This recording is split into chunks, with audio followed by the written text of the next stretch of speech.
Hello ਜੀ ਆਇਆਂ ਨੂੰ ਸਤਿ ਸ਼੍ਰੀ ਅਕਾਲ। ਮੈਂ ਤੁਹਾਡਾ ਸਭ ਦਾ ਸਵਾਗਤ ਕਰਦਾ ਹਾਂ ਤੁਹਾਡੇ ਆਪਦੇ YouTube channel English with Prince ਉੱਤੇ। ਅੱਜ ਆਪਾਂ apparently with no surprise Emily Dickinson ਦੁਆਰਾ ਲਿਖੀ ਗਈ ਕਵਿਤਾ ਇਹਦੇ ਬਾਰੇ ਚਰਚਾ ਕਰਾਂਗੇ। ਜ਼ਿਆਦਾ ਸਮਾਂ ਨਾ ਲਗਾਉਂਦੇ ਹੋਏ ਆਪਾਂ ਕਵਿਤਾ ਵੱਲ ਨੂੰ ਚੱਲਦੇ ਹਾਂ। Apparently with no surprise to any happy flower, the frost beheads it at its play. In accidental power, the blonde assassin passes on. The sun proceeds unmoved to measure off another day for an approving God. Let's move on to the summary of the poem in English. In Apparently with No Surprise, Emily Dickinson writes about the cold, unfeeling attitude of nature.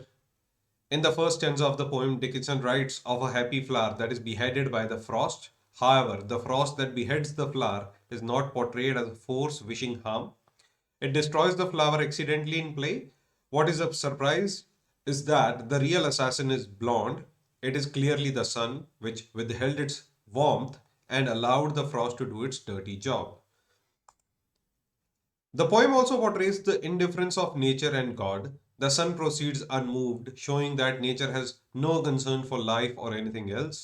It simply goes on as it always has, regardless of tragedy. The brutality of nature is approved by God. God bears witness to this uncaring nature as an approving God. God Himself is indifferent to the suffering in nature. In fact, He designed nature to be that way. He is glad to see it functioning as intended. The last line of the poem seems to state that God is just as impassionate and brutal as nature. ਹੁਣ ਆਪਾਂ ਕਵਿਤਾ ਦੀ Punjabi summary ਦੇ ਵਿੱਚ ਚੱਲਦੇ ਹਾਂ, ਤੁਹਾਨੂੰ ਬਹੁਤ ਚੀਜ਼ਾਂ clear ਹੋ ਜਾਣਗੀਆਂ। ਅਪੈਰੈਂਟਲੀ ਵਿਦ ਨੋ ਸਰਪ੍ਰਾਈਜ਼ ਕਵਿਤਾ ਵਿੱਚ ਐਮਿਲੀ ਡਿਕਿੰਸਨ ਕੁਦਰਤ ਦੇ ਭਾਵਨਾ ਰਹਿਤ ਬੇਰੁਖੀ ਵਾਲੇ ਵਤੀਰੇ ਬਾਰੇ ਲਿਖਦੀ ਹੈ, ਵਰਤਾਵ ਬਾਰੇ ਲਿਖਦੀ ਹੈ। ਕਵਿਤਾ ਦੇ ਪਹਿਲੇ ਹੀ ਬੰਦ ਵਿੱਚ ਡਿਕਿੰਸਨ ਲਿਖਦੀ ਹੈ ਕਿ ਕੋਰੇ ਦੁਆਰਾ ਖੁਸ਼ ਫੁੱਲ ਨੂੰ ਕਤਲ ਕਰ ਦਿੱਤਾ ਜਾਂਦਾ ਹੈ। ਭਾਵੇਂ ਕੋਰਾ ਫੁੱਲ ਦਾ ਕਤਲ ਕਰਦਾ ਹੈ, ਇਹ ਨਹੀਂ ਵਿਖਾਇਆ ਗਿਆ ਕਿ ਉਹ ਨੁਕਸਾਨ ਚਾਉਣ ਵਾਲੀ ਸ਼ਕਤੀ ਹੈ। ਇਹ ਖੇਡਦੇ ਖੇਡਦੇ ਅਚਾਨਕ ਫੁੱਲ ਨੂੰ ਤਬਾਹ ਕਰਦਾ ਹੈ। ਹੈਰਾਨਗੀ ਦੀ ਗੱਲ ਇਹ ਹੈ ਕਿ ਅਸਲ ਕਾਤਲ ਪੀਲੇ ਵਾਲਾਂ ਵਾਲਾ ਹੈ, ਪੀਲੇ ਬਾਲਾਂ ਵਾਲਾ, ਜਿਹਨੂੰ ਕਿ ਆਪਾਂ ਸੂਰਜ ਜਿਹੜਾ ਕਿ ਉਰੇ ਦਰਸਾਇਆ ਗਿਆ ਹੈ। ਸਪਸ਼ਟ ਹੈ ਕਿ ਇਹ ਸੂਰਜ ਹੈ ਜਿਸਨੇ ਆਪਣੇ ਨਿੱਘ ਰੋਕ ਲਿਆ ਅਤੇ ਕੋਰੇ ਨੂੰ ਇਹ ਗੰਦਾ ਕੰਮ ਕਰਨ ਦਿੱਤਾ। ਸੂਰਜ ਨੇ ਆਪਣਾ ਨਿੱਘ ਰੋਕ ਲਿਆ ਤੇ ਕੋਰਾ ਛਾਇਆ, ਕੋਰੇ ਨੇ ਉਸ ਫੁੱਲ ਨੂੰ ਤਬਾਹ ਕਰ ਦਿੱਤਾ, ਮਾਰ ਦਿੱਤਾ, ਤਾਂ ਹੀ ਉਰੇ ਉਹਦਾ ਗਲਾ ਘੋਟੇ ਕਿਹਾ ਗਿਆ ਹੈ। ਕਵਿਤਾ ਕੁਦਰਤ ਅਤੇ ਪਰਮਾਤਮਾ ਦੇ ਬੇਪਰਵਾਹੀ ਦਾ ਵੀ ਚਰਿਤਰਨ ਕਰਦੀ ਹੈ। ਸੂਰਜ ਇਹ ਵਿਖਾਉਂਦਾ ਅੱਗੇ ਤੁਰ ਜਾਂਦਾ ਹੈ ਕਿ ਕੁਦਰਤ ਦਾ ਜ਼ਿੰਦਗੀ ਜਾਂ ਕਿਸੇ ਹੋਰ ਚੀਜ਼ ਲਈ ਕੋਈ ਲਗਾਓ ਨਹੀਂ ਹੈ। ਦੁਖਾਂਤ ਦੀ ਪ੍ਰਵਾਹ ਕੀਤੇ ਬਿਨਾਂ ਸੂਰਜ ਹਮੇਸ਼ਾ ਵਾਂਗ ਬਸ ਤੁਰਿਆ ਜਾਂਦਾ ਹੈ। ਕੁਦਰਤ ਦੀ ਵਹਿਸਤ ਨੂੰ ਪ੍ਰਮਾਤਮਾ ਦੀ ਪ੍ਰਵਾਨਗੀ ਹੈ।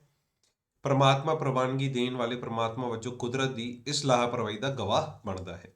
ਅਸਲ ਵਿੱਚ ਉਸਨੇ ਕੁਦਰਤ ਬਣਾਈ ਹੀ ਇਸ ਤਰ੍ਹਾਂ ਸੀ। ਉਹ ਇਹ ਵੇਖ ਕੇ ਖੁਸ਼ ਹੁੰਦਾ ਹੈ ਕਿ ਕੁਦਰਤ ਉਵੇਂ ਹੀ ਕੰਮ ਕਰ ਰਹੀ ਹੈ ਜਿਵੇਂ ਉਸਨੇ ਚਾਹਿਆ ਸੀ। ਕਵਿਤਾ ਦੀ ਆਖਰੀ ਸਤਰ ਕਹਿੰਦੀ ਜਾਪਦੀ ਹੈ ਕਿ ਪ੍ਰਮਾਤਮਾ ਕੁਦਰਤ ਜਿੰਨਾ ਹੀ ਅਲਗਰਜ ਤੇ ਵਹਿਸ਼ੀ ਹੈ। ਆਓ ਹੁਣ ਆਪਾਂ ਪੋਇਮ ਦੇ ਕੁਝ ਮੋਸਟ ਇੰਪੋਰਟੈਂਟ ਕੁਐਸਚਨਸ ਉਹਨਾਂ ਉੱਤੇ ਚਾਨਣ ਪਾਉਂਦੇ ਹਾਂ। ਤਾਂ ਦੋ ਤਰ੍ਹਾਂ ਦੇ ਕੁਐਸਚਨਸ ਇਸ ਪੋਇਮ ਦੇ ਵਿੱਚੋਂ ਬਾਰ-ਬਾਰ ਪੁੱਛੇ ਗਏ ਨੇਗੇ। ਪਹਿਲਾ ਹੈ give a summary of the poem apparently with no surprise, ਜੋ ਕਿ ਮੈਨੂੰ ਲੱਗਦਾ ਤੁਸੀਂ ਬਹੁਤ ਹੀ ਵਧੀਆ ਤਰੀਕੇ ਹੁਣ ਲਿਖ ਸਕਦੇ ਹੋ ਕਿ ਕਿਵੇਂ ਐਮਿਲੀ ਡਿਕਿੰਸਨ ਨੇ ਇਹ ਕਵਿਤਾ ਸ਼ਾਰਟ ਪੋਇਮ ਦੇ ਵਿੱਚ ਦੱਸਿਆ ਹੈ ਕਿ ਕੋਰਾ ਕਿਵੇਂ ਕਤਲ ਕਰ ਦਿੰਦਾ ਹੈ ਫੁੱਲ ਦਾ ਤੇ ਸਾਰੀ ਗੱਲ। ਤੇ ਦੂਜੀ ਚੀਜ਼ ਹੈ ਤੁਹਾਨੂੰ ਪੈਰਾਗ੍ਰਾਫ ਦਿੱਤਾ ਹੋਊਗਾ ਪੋਇਮ ਦਾ ਪਾਰਟ ਤੇ ਤੁਸੀਂ ਉਸ ਦਾ ਐਕਸਪਲੇਨੇਸ਼ਨ ਦੇਣੀ ਹੋਗੀ ਆਪਣੀ ਭਾਸ਼ਾ ਦੇ ਵਿੱਚ, ਆਪਣੀ ਲੈਂਗੁਏਜ ਦੇ ਵਿੱਚ। Apparently with no surprise to any happy flower, the frost beheads it at its play in accidental power. ਇਹ ਸਾਰੀ ਚੀਜ਼ਾਂ ਆਪਾਂ ਫਰਸਟ ਪੈਰਾਗ੍ਰਾਫ ਦੇ ਵਿੱਚ ਤੁਸੀਂ ਸਲਾਈਡ ਦੇ ਵਿੱਚ ਜਾ ਕੇ ਕਿਤੇ ਵੀ ਦੇਖ ਸਕਦੇ ਹੋ। ਆਸ਼ਾ ਕਰਦਾ ਤੁਹਾਨੂੰ ਇਹ ਵੀਡੀਓ ਚੰਗੀ ਲੱਗੀ ਹੋਗੀ। ਤਾਂ do hit the like, share and subscribe button ਤੇ ਮਿਲਦੇ ਹਾਂ ਆਪਾਂ ਅਗਲੀ ਵੀਡੀਓ ਦੇ ਵਿੱਚ। ਸ਼ੁਕਰੀਆ।